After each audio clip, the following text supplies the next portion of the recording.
Hello বন্ধুরা, আশা করি ভালোই আছো। সামনে তোমাদের পিএসসি ক্লার্কশিপের পরীক্ষা আছে, তো সেই পরীক্ষার প্রস্তুতি তোমরা সবাই নিচ্ছ আশা করি। আর যারা নিতে শুরু করোনি তারা প্রস্তুতি নিতে শুরু করো, এখনও অনেক সময় আছে। তো যেহেতু তোমরা সিলেবাস জানো, তবুও তোমাদেরকে একবার বলে দিই যে জিএস থেকে থাকবে 40 নম্বর। এখানে শুধু জিএস থাকবে না বন্ধুরা, জিএসের সাথে কারেন্ট অ্যাফেয়ার্সও কিন্তু যোগ হবে। ম্যাথ 30, ইংলিশ 30, অর্থাৎ টোটাল 100 নম্বরের পরীক্ষা। 60 মিনিট সময় থাকবে, 1 ঘন্টা। এই ভিডিওটিতে তোমাদের সাথে জিএস ও কারেন্ট অ্যাফেয়ার্স নিয়ে কয়েকটি প্রশ্নের আলোচনা করব। তো ভিডিওটি শেষ পর্যন্ত দেখতে থাকো। তো চলো শুরু করা যাক। প্রথম প্রশ্ন, স্বর্ণ মন্দির কোথায় অবস্থিত? A Ludhiana, B Amritsar, C Benaras, D Bihar.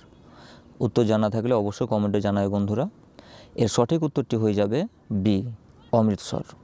প্রশ্নের উত্তরগুলি এবং প্রশ্নগুলি অবশ্যই একটি খাতায় লিখে রাখো, পরবর্তীকালে তোমাদের কাজে লাগতে পারে। পরের প্রশ্ন, বিখ্যাত অঙ্করভট মন্দির কোন দেশে অবস্থিত? A Sri Lanka, B Myanmar, C Bharat, D Cambodia. এর সঠিক উত্তরটি হয়ে যায় বন্ধুরা ডি কম্বোডিয়া। পরের প্রশ্ন বন্ধুরা, কোন বিদেশি জাতি প্রথম ভারত আক্রমণ করে? এ পারসিক, বি হুন, সি আর্য, ডি গ্রিক। এর সঠিক উত্তরটি হয়ে যায় বন্ধুরা এ পারসিক। এই পারসিকরা 550 খ্রিস্টপূর্বাব্দে ভারতবর্ষ আক্রমণ করেছিল এবং আর্যরা 327 খ্রিস্টপূর্বাব্দে কিন্তু ভারতবর্ষে এসেছিল। তো আর্য এখানে হবে না, সঠিক উত্তরটি হয়ে যাবে এ পারসিক। পরের প্রশ্ন চলে এসছে বন্ধুরা, কোন নদীর তীরে হিদাসপিসের যুদ্ধ সংঘটিত হয়েছিল? এ বিতস্তা, বি সিন্ধু, সি ঝিলম, ডি রবি। উত্তর জানা থাকলে অবশ্যই জানাবে কমেন্ট করে। এর সঠিক উত্তরটি হয়ে যায় বন্ধুরা এ বিতস্তা। 326 খ্রিস্টাব্দে আলেকজান্ডার দ্য গ্রেট ও রাজা পুরুর মধ্যে যুদ্ধ সংঘটিত হয়েছিল। পরের প্রশ্ন বন্ধুরা, ন্যাশনাল লাইব্রেরির প্রতিষ্ঠাতা কে ছিলেন? A lord Chelmsford, B lord Curzon, C lord Cornwallis, D lord Williams. এর সঠিক উত্তরটি হয়ে যাবে বন্ধুরা লর্ড কার্জন। পরের প্রশ্ন বন্ধুরা, কে প্রথম ফ্যাক্টরি আইন প্রবর্তন করেন? A lord Lytton, B lord Ripon, C lord Curzon, D lord Cornwallis. এর সঠিক উত্তরটি হয়ে যাবে বন্ধুরা বি লর্ড রিপন। লর্ড রিপনের সময়কাল ছিল 1880 থেকে 1884। তো এই সময়কালের মধ্যে তিনি এই ফ্যাক্টরি আইন প্রবর্তন করেন। আর এই ফ্যাক্টরি আইনের মূল কথা হচ্ছে 7 বছরের নিচে কোনো শিশু ফ্যাক্টরিতে কোনো কাজকর্ম করতে পারবে না। পরের প্রশ্ন, নব্যবঙ্গ আন্দোলনের মূল অনুপ্রেরক কে ছিলেন? A Rammohan Roy, B Derozio, C David Hare, D Vivekananda. এর সঠিক উত্তরটি হয়ে যাবে বন্ধুরা বি ডিরোজিও। পরের প্রশ্ন, আফ্রিকা মহাদেশের উত্তরে অবস্থিত পর্বতটির নাম কি? A Himalaya, B Atlas, C Alps, D Andes.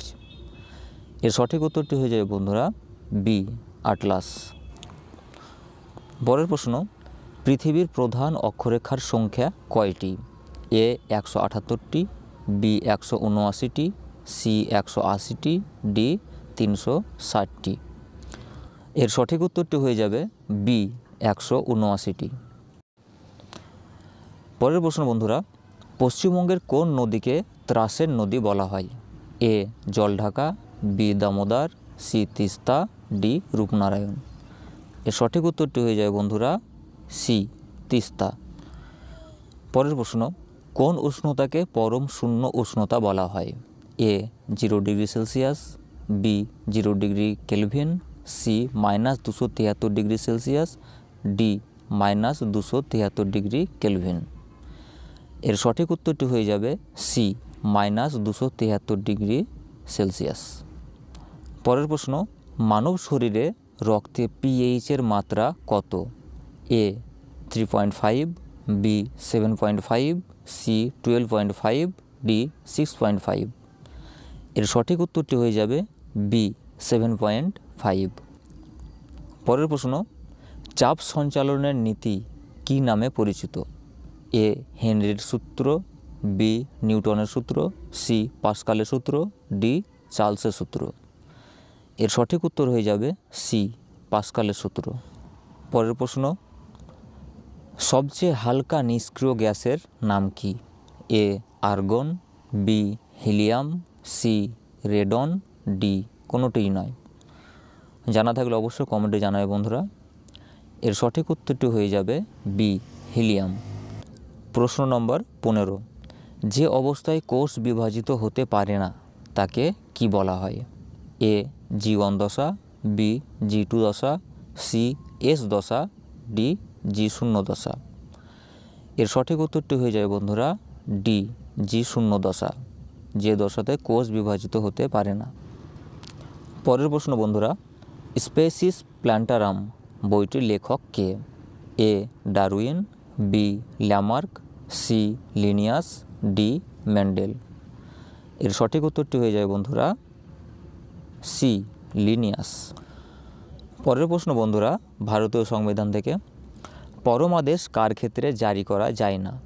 এ রাজ্যপাল, বি রাষ্ট্রপতি, সি কোনো বেসরকারি আধিকারিক, ডি উপরের সবগুলি।